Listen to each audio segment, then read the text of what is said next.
నమస్కారం BSK news కి స్వాగతం. హెడ్లైన్ చూద్దాం.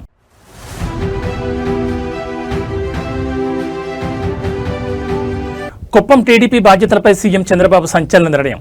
ఎమ్మెల్సీ కంచర్ల శ్రీకాంత్ కు విముక్తి.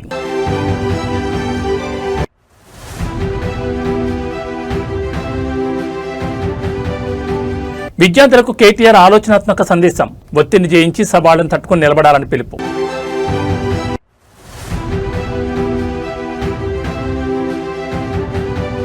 ఉప్పల్లో సీఎం అధికారిక సమావేశంలో తీవ్ర ప్రోటోకాల్ రగడ.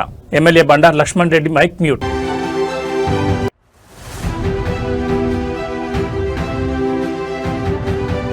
అన్లోడింగ్ జాప్యంతో కొల్లిపోతున్న మామిడికాయలు. కన్నీరు నీరవుతున్న అన్నదాతలు. ఇక డీటెయిల్స్ చూస్తే ఆంధ్రప్రదేశ్ అధికార పార్టీ తెలుగుదేశంలో ఒక కీలకమైన సంస్థాగత మార్పు చోటు చేసుకుంది. ముఖ్యమంత్రి చంద్రబాబు నాయుడు ప్రాతినిధ్యం వహిస్తున్న చిత్తూరు జిల్లా కుప్పం నియోజకవర్గ టీడీపీ బాధ్యతల నుంచి ఎమ్మెల్సీ కంచర్ల శ్రీకాంత్ను తప్పించారు. అమరావతిలో సీఎం చంద్రబాబు అధ్యక్షతన జరిగిన కుప్పం నియోజకవర్గ ముఖ్య నేతల సమక్షంలో ఈ సంచలన నిర్ణయం వెలువడింది. సమావేశం ప్రారంభంలో శ్రీకాంత్ మాట్లాడిన అనంతరం చంద్రబాబు జోక్యం చేసుకుంటూ కుప్పం నా నియోజకవర్గం, ఇకపై ఇక్కడి వ్యవహారాలన్నీ నేనే నేరుగా చూసుకుంటానంటూ స్పష్టం చేశారు. కుప్పం నియోజకవర్గంలో పార్టీ బలోపేతం, అభివృద్ధి పనుల పురోగతిపై అమరావతిలో సుదీర్ఘ సమీక్ష జరిగింది. ఈ సందర్భంగా చంద్రబాబు నాయుడు కీలక వ్యాఖ్యలు చేశారు. కంచర్ల శ్రీకాంత్ సేవలను ప్రశంసిస్తూనే అవసరమైతే ఆయనను రాష్ట్ర స్థాయిలో పార్టీ కోసం వాడుకుంటామని, కుప్పంలో జరిగే ప్రతి కార్యక్రమాన్ని ఇకపై తానే స్వయంగా పర్యవేక్షిస్తానని క్లారిటీ ఇచ్చారు. ప్రభుత్వం నుంచి నామినేటెడ్ పోస్టులు పొందిన నేతలు తమకు కేటాయించిన శాఖల బాధ్యతలను సమర్థవంతంగా నిర్వహించాలని, నియోజకవర్గ రాజకీయ అధికారాలు జోక్యం తగ్గించుకోవాలని హితో పలికారు. ముఖ్యంగా మరో 3 నెలల్లో రాబోతున్న స్థానిక సంస్థల ఎన్నికలను అత్యంత ప్రతిష్టాత్మకంగా తీసుకోవాలని, క్షేత్రస్థాయిలో క్లీన్ స్వీప్ చేయడమే లక్ష్యంగా పనిచేయాలని పిలుపునిచ్చారు. దీనికోసం ప్రతి 2 నెలలకు ఒకసారి తాను కుప్పంలో స్వయంగా పర్యటిస్తానని కేడర్కు భరోసా ఇచ్చారు. ముఖ్యమంత్రి చంద్రబాబు నాయుడు కుప్పం బాధ్యతలను నేరుగా తన చేతుల్లోకి తీసుకోవడం మరియు నిరంతర పర్యటనకు సిద్ధం కావడం ద్వారా నియోజకవర్గంపై ఆయనకున్న ప్రత్యేక శ్రద్ధ మరోసారి నిరూపితమైంది. ఈ నిర్ణయంతో స్థానిక గ్రూప్ రాజకీయాలకు బ్రేక్ పడుతుందని విశ్లేషకులు భావిస్తున్నారు.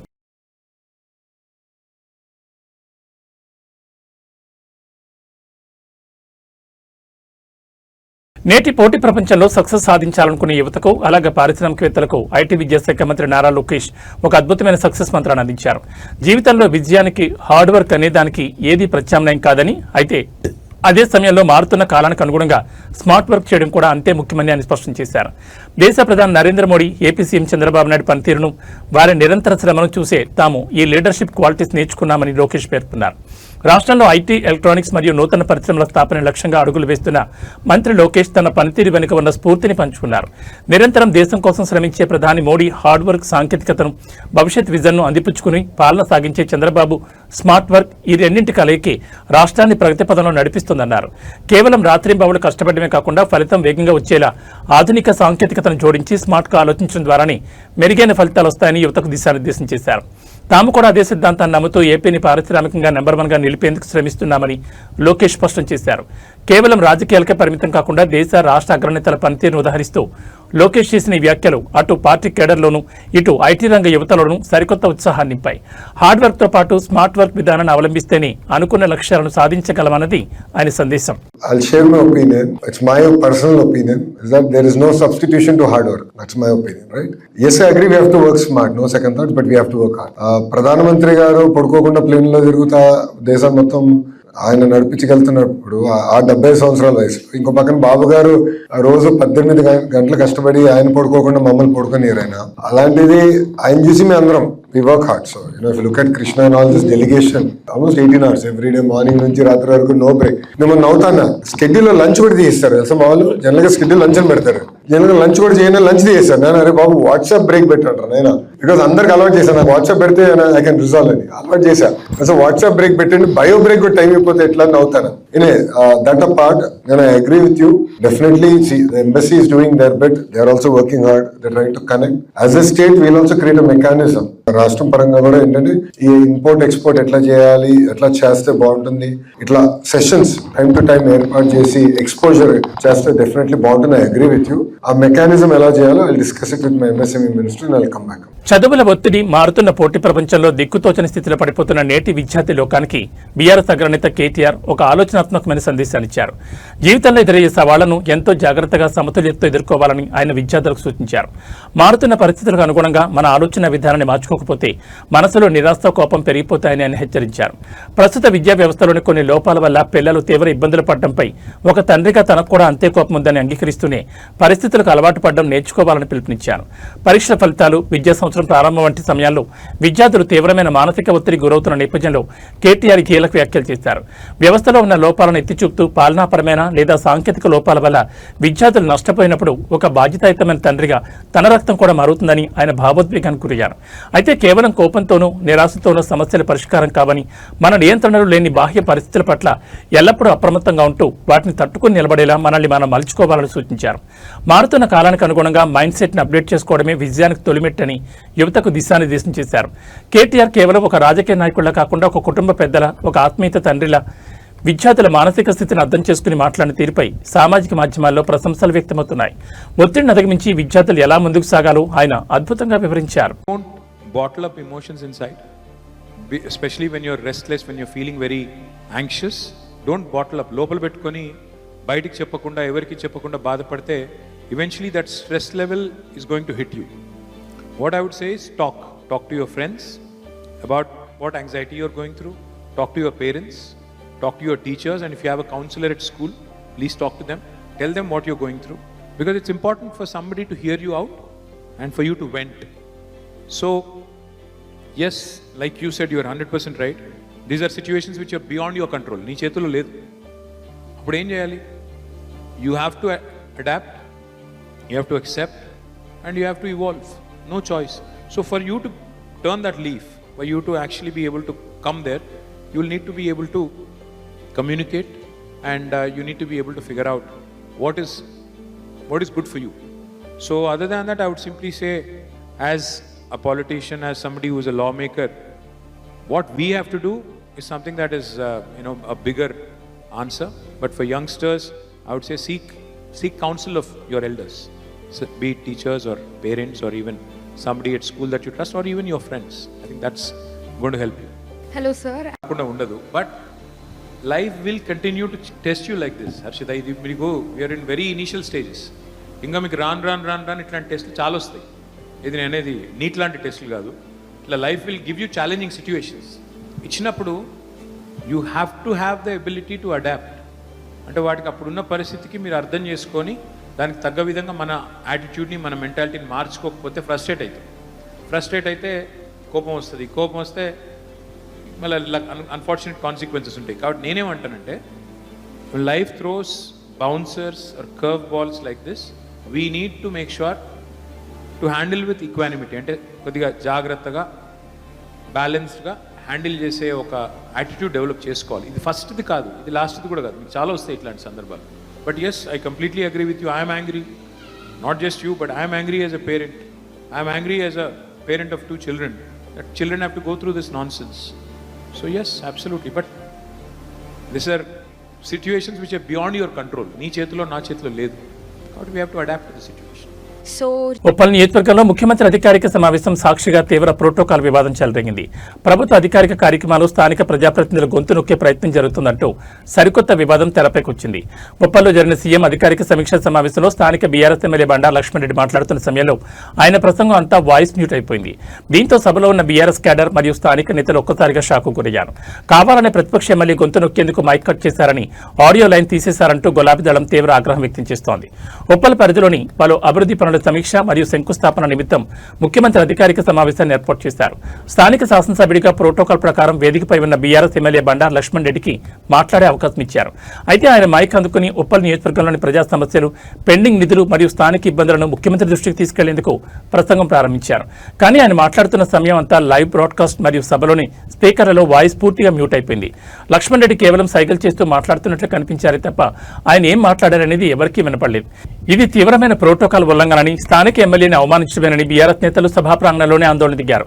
ఈ వ్యవహారంపై అధికార వర్గాలు స్పందిస్తూ ఇది ఎలాంటి రాజకీయం కాదని, ఆ సమయంలో కేవలం ఆడియో కంట్రోల్ బోర్డులో తలెత్తిన సాంకేతిక లోపం వల్లే వాయిస్ మ్యూట్ అయిందని సమర్థించుకునే ప్రయత్నం చేస్తున్నారు. అయితే లక్ష్మణరెడ్డి స్పీచ్ ముగియగానే మళ్లీ మైకులు పనిచేయడంపై బీఆర్ఎస్ శ్రేణులు అనుమానాలు వ్యక్తం చేస్తున్నాయి.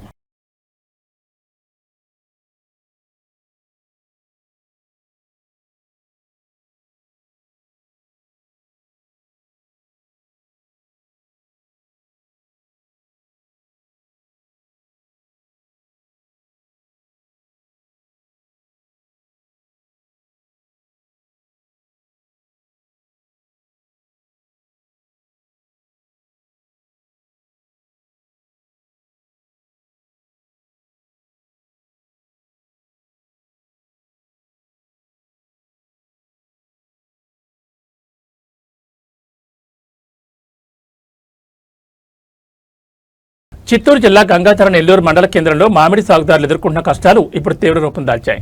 స్థానిక జైన్ మామిడి గుజ్జు పరిశ్రమ వద్ద వారం రోజులుగా వందలాది ట్రాక్టర్లతో రైతులు పడిగాపులు కాస్తున్న అన్లోడింగ్ ప్రక్రియ జరగకపోవడంతో అన్నదాతలు లబోదిబ్బమంటున్నారు. అటు ఆశించిన స్థాయిలో గిట్టుబాటు ధర దక్కకపోవడం, ఇటు ఫ్యాక్టరీ యాజమాన్యం మరియు కింది స్థాయి సిబ్బంది సీరియల్ నెంబర్ల కేటాయింపులో దౌర్జన్యం దిగుతుండటంతో రైతులు నడి రోడ్డుపై ఆవేదన వ్యక్తం చేస్తున్నారు. మామిడి రైతుల కష్టాలు మీకు పట్టవా అంటూ ముఖ్యమంత్రి చంద్రబాబు నాయుడు, వ్యవసాయ శాఖ మంత్రి కింజరాపు అచ్చెన్నాయుడులను ట్యాగ్ చేస్తూ సోషల్ మీడియాలో నెటిజన్లు రైతులు నిలదీస్తున్నారు. రాయలసీమలోని ప్రముఖ మామిడి హబ్గా ఉన్న గంగాధర నెల్లూరు పరిధిలో ప్రస్తుతం తోటపురి మరియు ఇతర రకాల మామిడి కోతలు ముమ్మరంగా సాగుతున్నాయి. అయితే జైన్ ఫల్ ఫ్యాక్టరీ యాజమాన్యం రోజువారీ అన్లోడింగ్ సామర్థ్యాన్ని తగ్గించడంతో గత 7 రోజులుగా రైతులు పొలాల్లోంచి కోసుకొచ్చిన మామిడి లోడ్లను ఫ్యాక్టరీ బయట నిరీక్షిస్తున్నారు. ఈ జాప్యం వల్ల ఎండల తీవ్రతకు కాయలు నల్లబడి కుళ్ళిపోతున్నాయని, దీనివల్ల తాము భారీగా నష్టపోతున్నామని రైతులు కన్నీరు మున్నీరవుతున్నారు. దీనికి తోడు లోపలున్న కొందరు సిబ్బంది లంచాలు కాసిపడి వెనుక వచ్చిన వాహనాలకు ముందస్తు సీరియల్ నెంబర్లు ఇస్తూ ప్రశ్నించిన సామాన్య రైతులపై దౌర్జన్యం చేస్తున్నారని బాధితులు ఆరోపిస్తున్నారు. ప్రభుత్వం కానీ స్థానిక మార్కెటింగ్ శాఖ అధికారులు కానీ దీనిపై ఎలాంటి నిఘా పెట్టకపోవడం గమనార్హం.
వీళ్ళు అడ్జస్ట్మెంట్ లోనే సీరియల్ ముందు వేసుకుంటా ఉన్నారు.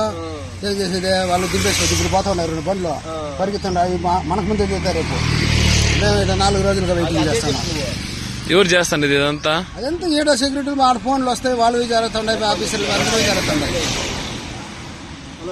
బండి ఎత్తుకొని గేట్ కాడికి వస్తే సెక్యూరిటీ పట్టించుకోవడం లేదు, మాట్లాడుతూ గేట్ బయట బాగుంటా ఉన్నారు. తాగేదానికి నీళ్లు పెట్టట్లేదు. పెట్రోల్ కాస్ట్ డీజిల్ కాస్ట్ అంతా పెంచేసినారు. మామిడికాయలకు మాత్రం 6 రూపాయలు 5 రూపాయలు చేస్తున్నారు. 1 లీటర్ నీళ్ళకి 1 కేజీ మామిడికాయలకి డిఫరెన్స్ ఉంది. రైతులను బాగా ముంచేస్తున్నారు. ఏమీ దిక్కట్లేదు. 7,000 8,000 వచ్చిన ఒక లోడ్ కోసి కూలోళ్ళకి బాడీకి పెట్టేదానికి ఏం చేయాలి? మేము తోలేది అవసరం లేదు. మాకు ఇట్లున్నది రోడ్ల పైన లేపేస్తాం మేము కాయలు. ఇంకా దేశ రాజధాని న్యూఢిల్లీలో కమ్యూనిస్ట్ పార్టీ ఆఫ్ ఇండియా జాతీయ నేతలపై జరిగిన దాడి ఉదంతం తీవ్ర ఉద్రిక్తతలకు దారితీసింది. సిపిఐ జాతీయ కార్యదర్శి కామ్రేడ్ అనీ రాజా, అలాగే జాతీయ విద్యార్థి యువజన సంఘాల అగ్ర నాయకులను లక్ష్యంగా చేసుకుని ఆర్ఎస్ఎస్ గూండాలు జరిపిన దాడులను ఖండిస్తూ దేశవ్యాప్తంగా నిరసనలు వ్యక్తమవుతున్నాయి. ఈ క్రమంలోనే ఆంధ్రప్రదేశ్లోని విశాఖపట్నంలో సిపిఐ జిల్లా సమితి ఆధ్వర్యంలో వామపక్ష శ్రేణులు భారీ ఎత్తున రోడ్లపైకి వచ్చి నిరసన ప్రదర్శన చేపట్టాయి. శాంతియుతంగా ఉన్న నేతలపై భౌతిక దాడులకు దిగడం ఫాసిస్ట్ మైండ్ సెట్ కు నిదర్శనమంటూ లాల్ సలాం నినాదాలతో వైజాగ్ బాన్మోగింది. ఢిల్లీలో ప్రజాస్వామ్యయుతంగా నిరసన తెలుపుతున్న సిపిఐ జాతీయ కార్యదర్శి అనీ రాజా మరియు ఏఐవైఎఫ్ ఏఐఎస్ఎఫ్ జాతీయ నాయకులను అప్రజాస్వామికంగా అడ్డుకుని వారిపై ఆర్ఎస్ఎస్ ముఖాలు భౌతిక దాడులకు పాల్పడ్డాయని విశాఖపట్నం సిపిఐ జిల్లా సమితి నేతలు మండిపడ్డారు. కేంద్రంలో అధికారంలో ఉన్న బీజేపీ అండతోనే ఈ దౌర్జన్యాలు జరుగుతున్నాయని, దేశంలో భిన్నాభిప్రాయాలను ప్రతిపక్షాల గలాన్ని హింసతో అణచివేయాలని చూస్తున్నారని ఆగ్రహం వ్యక్తం చేశారు. విశాఖపట్నంలోని ప్రధాన కూడల వద్ద సిపిఐ శ్రేణులు కేంద్ర ప్రభుత్వ దిష్టిబొమ్మ దహనం చేశాయి. ఢిల్లీ పోలీసుల కళ్ల ముందే జాతీయ స్థాయి మహిళా నేతపై దాడి జరుగుతున్నా నివారించకపోవడం శాంతి భద్రతల వైఫల్యానికి అద్దం పడుతోందని వామపక్ష నాయకులు దుయ్యబట్టారు. ఇటువంటి దాడుల ద్వారా కమ్యూనిస్టుల పోరాటాలను ఆపలేరని, రాబోయే రోజుల్లో లౌకిక ప్రజాస్వామ్య శక్తులకు ఏకం చేసి కేంద్ర ప్రభుత్వ నిరంకుశ పోకళ్లపై ఉమ్మడి పోరాటాన్ని ఉధృతం చేస్తామని విశాఖ జిల్లా సమితి స్పష్టం చేసింది. తక్షణమే హోంమంత్రిత్వ శాఖ స్పందించి దాడికి పాల్పడిన వారిపై నాన్ బెయిలబుల్ కేసులు నమోదు చేయాలని డిమాండ్ చేసింది. పత్రాలు లీక్ అయినాయని, లక్షలాది మంది నిరుద్యోగులు రోడ్డును పడ్డారని, ఎవరైతే కేంద్ర విద్యాశాఖ మంత్రి ధర్మేంద్ర ప్రధాన్ రాజీనామా కోరుతూ కాక్రోచ్ జనతా పార్టీ ఒక ఆన్లైన్లో పిలిపిస్తే ఈ దేశంలో ఉన్నటువంటి లక్షలాది మంది యువకులు ఢిల్లీ జంతర్ మంతర్ వద్ద నిన్న నిరసన తెలిపారు. ఈ నిరసనలో భారత కమ్యూనిస్టు పార్టీ పక్షాన సంఘీభావం తెలపడానికి వెళ్ళినటువంటి మహిళా జాతీయ నాయకురాలు, పార్టీ జాతీయ కార్యదర్శి అనీ రాజా మీద, ఏఐవైఎఫ్, ఏఎస్ఎఫ్, విద్యార్థి యువజన సంఘాల నాయకుల మీద ఆర్ఎస్ఎస్ గూండాలు చేసిన దాడిని విశాఖపట్నం నుండి సిపిఐగా మేము తీవ్రంగా ఖండిస్తున్నాం. మీకు ఏమాత్రం అభిమానం, భారతదేశ ప్రజల పట్ల మీకేమైనా విశ్వాసం ఉంటే అసలు ఈ నీట్ పరీక్షకి ప్రశ్నాపత్రాలు లీక్ అయిన వారి మీద చర్యలు తీసుకొని ఈ దేశంలో ఉన్నటువంటి నిరుద్యోగ సమస్యని పరిష్కారం చేయవలసింది పోయి, అవినీతి ఉందని ఒక మిక్సిక్గా దేశ రాజధాని నగరంలో ప్రశ్నించడానికి వెళ్ళిన వారి మీద, వారికి మద్దతు తెలిపిన దాని మీద మీరు దాడులు చేస్తే క్షమించే ప్రశ్నే లేదు. మీకు పోయే కాలం దగ్గరికి వచ్చింది. అందుకనే యువత, నిరుద్యోగులు, ఉపాధి లేనటువంటి వాళ్ళతో మీరు పెట్టుకున్నారు. మీకు దగ్గర పడింది, మాత్రం మీకు సమయం ఇచ్చినా లేదు. ఇది దేశం అంతా విస్తరిస్తుంది ఈ ఉద్యమం. మీకు నోకలు చెల్లే రోజులు దగ్గర ఉన్నాయి. కబడ్దార్ ఆర్ఎస్ గూండాల ద్వారా మీరు ఇటువంటి చర్యలు మానుకోవాలని సిపిఐగా మేము హెచ్చరిక చేస్తాం. జరిగిన దాడుల్ని ఖండించండి. అనీ రాజాపై జరిగిన దాడుల్ని ఖండించండి. సిపిఐ జాతీయ కార్యదర్శి అనీ రాజాపై జరిగిన దాడుల్ని ఖండించండి. భారతదేశంలో ప్రజాస్వామ్యాన్ని కాపాడండి. బజరంగ దళం, బీజేపీ గూండాల దాడుల్ని ఖండించండి. ఆర్ఎస్ఎస్, బజరంగ దళం, బీజేపీ గూండాల దాడుల్ని ఖండించండి. దాడులకు బాధ్యులైనటువంటి వారిపై కేసులు నమోదు. హైదరాబాద్ నగరంలో ట్రాఫిక్ రూల్స్ ఉల్లంఘించే వారిపై పోలీసులు ఎంత కఠినంగా ఉంటున్నారు, అంతే స్థాయిలో కొందరు వాహనదారులు పోలీసులతో అనవసర వాగ్వాదానికి దిగుతున్నారు. తాజాగా నగరంలో హెల్మెట్ లేకుండా ప్రయాణిస్తున్న ఒక మహిళను ట్రాఫిక్ పోలీసులు ఆపగా ఆమె ఏకంగా పోలీసులతోనే నడి రోడ్డుపై గొడవ దిగింది. అయితే ఈ ఘటనలో ఒక ఆసక్తికరమైన మరియు ప్రశంసించదగ్గ పరిణామం చోటు చేసుకుంది. హత్య చేస్తున్న ఆ మహిళకు అక్కడ ఉన్న ఒక తోటి ముస్లిం వ్యక్తి కూడా సపోర్ట్ చేయకపోగా చట్టాన్ని గౌరవించాలంటూ ఆమెకు బుద్ధి చెప్పిన తీరు ఇప్పుడు నెట్టింట వైరల్ గా మారింది. సదరు మహిళ హెల్మెట్ ధరించకుండా ద్విచక్ర వాహనంపై వెళ్తుండగా సాధారణ తనిఖీల్లో భాగంగా ట్రాఫిక్ పోలీసులు ఆమెను నిలిపేశారు. చలాన్ విధించేందుకు ప్రయత్నించగా ఆమె పోలీసులపై ఆగ్రహం వ్యక్తం చేస్తూ హల్చల్ చేయడం ప్రారంభించింది. అయితే సాధారణంగా ఇలాంటి సమయాల్లో స్థానికులు లేదా ఒకే వర్గానికి చెందిన వారు మద్దతుగా వస్తారని కొందరు భావిస్తారు. కానీ అక్కడ ఉన్న ఒక ముస్లిం వ్యక్తి సదరు మహిళ చేస్తున్న అతిని ఏమాత్రం సమర్థించలేదు. పైగా తప్పు చేసినప్పుడు చట్ట ప్రకారం ఫైన్ కట్టాలి లేదా నిబంధనలు పాటించాలి తప్ప డ్యూటీలో ఉన్న పోలీసులతో గొడవపడడం కరెక్ట్ కాదంటూ స్పష్టంగా చెప్పి అక్కడి నుంచి వెళ్లిపోయాడు. మతం కంటే దేశ చట్టం, పౌర బాధ్యత ముఖ్యమని నిరూపించిన ఆ వ్యక్తిపై ఇప్పుడు ప్రశంసలు జల్లు కురుస్తోంది. అవును, తప్పెవరు చేసినా తప్పే. ట్రాఫిక్ నిబంధనలు మన ప్రాణ రక్షణ కోసమే అన్న సత్యాన్ని ప్రతి ఒక్కరూ గ్రహించాలి. మతపరమైన భావాలను పక్కన పెట్టి తప్పును తప్పుగా వెలికి చూపిన ఆ తోటి ముస్లిం సోదరుడి పరిణితి నిజంగా అభినందనీయం.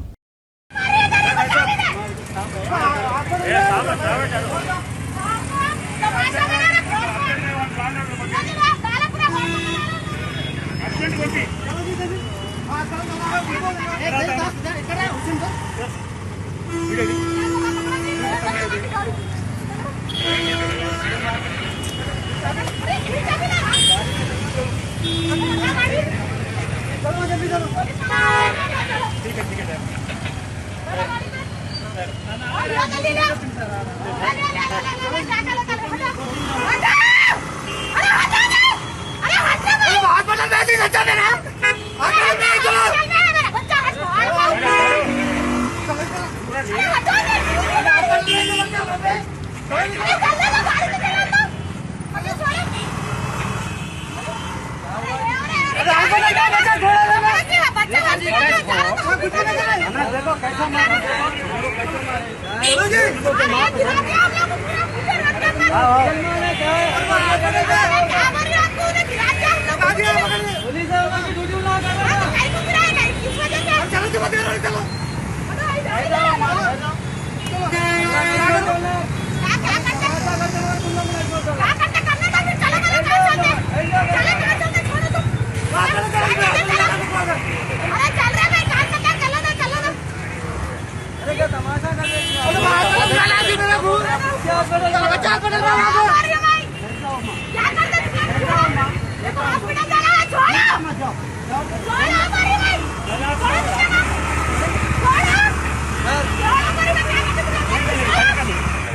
ऐसा जो है जवान को मारते थे।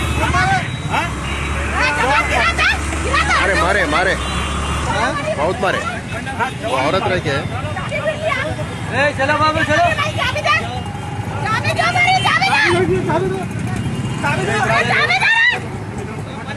आप लोगों को वाले भी आ गए।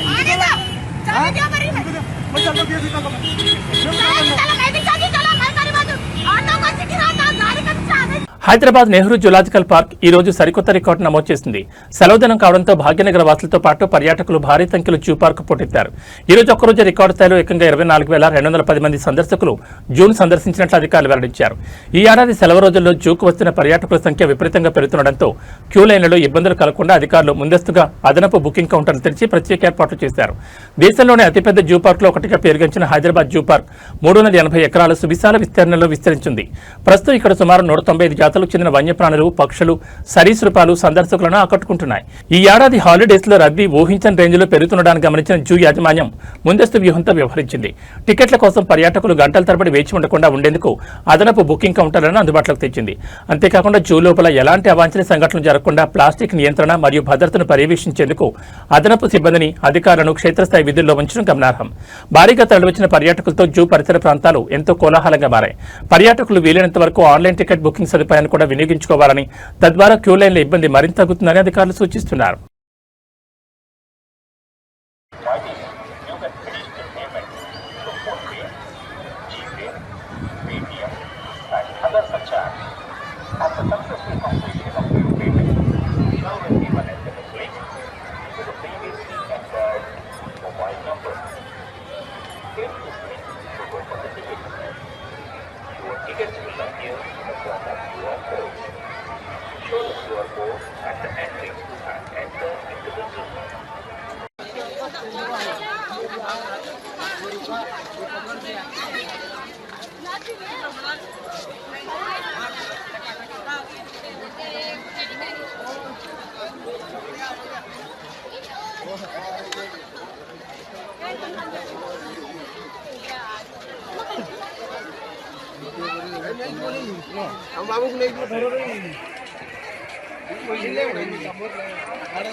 ओके बोलो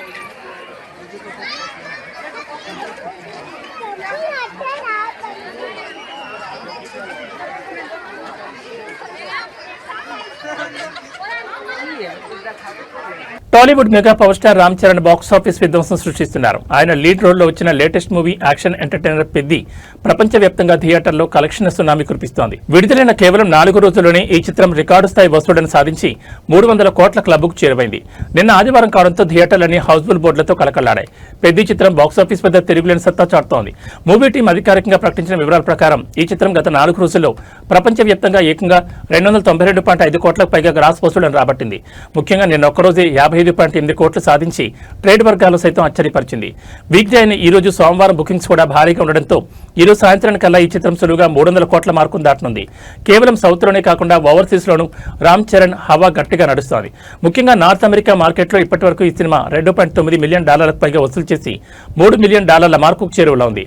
RRR చిత్రం తర్వాత గ్లోబల్ వైడ్ గా వచ్చిన గుర్తింపును పెద్ది సినిమాతో రామ్ చరణ్ 100కు 100% నిలబెట్టుకున్నారని చెప్పాలి. రాబోయే రోజుల్లో ఈ చిత్రం ఇంకెన్ని సరికొత్త రికార్డులు తిరగరాస్తుందో చూడాలి.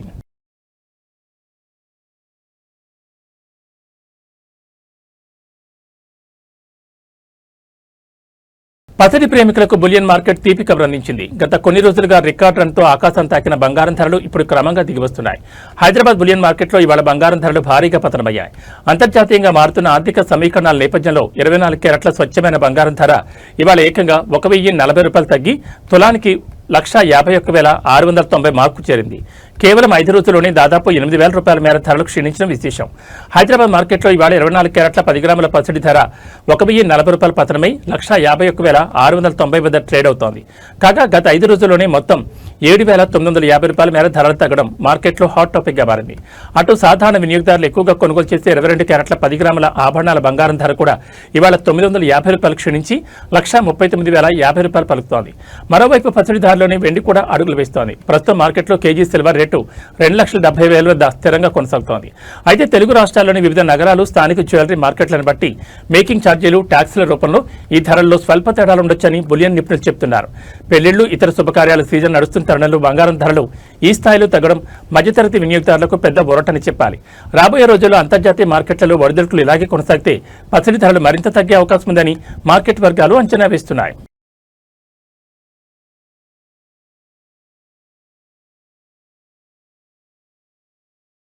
పశ్చిమాసియాలో మళ్లీ యుద్ధ మేఘాలు కమ్ముకోవడంతో గ్లోబల్ మార్కెట్ల ప్రభావం దేశీయ స్టాక్ మార్కెట్లపై తీవ్రంగా పడింది. ఇవాళ ట్రేడింగ్ ప్రారంభంలోనే దలాల్ స్ట్రీట్ భారీ నష్టాలతో కొలాప్స్ అయింది. బాంబే స్టాక్ ఎక్స్చేంజ్ సూచీ సెన్సెక్స్ ఏకంగా 700 పాయింట్లకు పైగా పతనమవగా నేషనల్ స్టాక్ ఎక్స్చేంజ్ సూచీ నిఫ్టీ 220 పాయింట్లకు పైగా కోల్పోయి 23,150 మార్కు దిగువకు పడిపోయింది. ఇరాన్ ఇజ్రాయెల్ సరిహద్దుల్లో చెలరేగిన తాజా ఘర్షణల కారణంగా ముడిచమురు ధరలు పెరగడం, అంతర్జాతీయ ఇన్వెస్టర్లు సురక్షిత ఆస్తుల వైపు మళ్లడం మార్కెట్లను కుదిపేసింది. ఇవాళ ట్రేడింగ్లో మార్కెట్ సెంటిమెంట్ పూర్తిగా బలహీనపడింది. దాదాపు అన్ని రంగాల సూచీలు ఎరుపు రంగులోనే ట్రేడ్ అవుతున్నాయి. ముఖ్యంగా మార్కెట్ హెవీ వెయిట్స్ అయిన Reliance industries, HDFC bank, ICICI bank షేర్లు నష్టాల్లో కొనసాగుతున్నాయి. గ్లోబల్ టెక్ విక్రయాల ప్రభావంతో ఐటీ దిగ్గజం టీసీఎస్తో పాటు భారతీయ ఎయిర్టెల్, బజాజ్ ఫైనాన్స్ షేర్లు సైతం భారీ వెనుకడుగు వేశాయి. పశ్చిమాసియా సంక్షోభం కారణంగా బ్రెంట్ క్రూడ్ ఆయిల్ ధరలు బ్యారెల్కు $96 మార్కు వైపు దూసుకెళ్తుండటంతో భారత రూపాయి విలువ కూడా బలహీనపడింది. ఈ పరిణామాలన్నీ కలిసి భారతీయ ఈక్విటీ మార్కెట్లలో ఇన్వెస్టర్ల నమ్మకాన్ని దెబ్బతీశాయి. ఫలితంగా కేవలం కొద్ది నిమిషాల్లోనే లక్షల కోట్ల రూపాయల ఇన్వెస్టర్ల సంపద ఆవిరైపోయింది.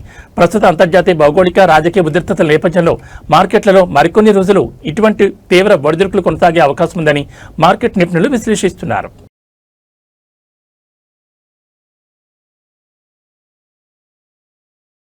ఏబీ బులెటిన్ విశేషాలు. నమస్కారం.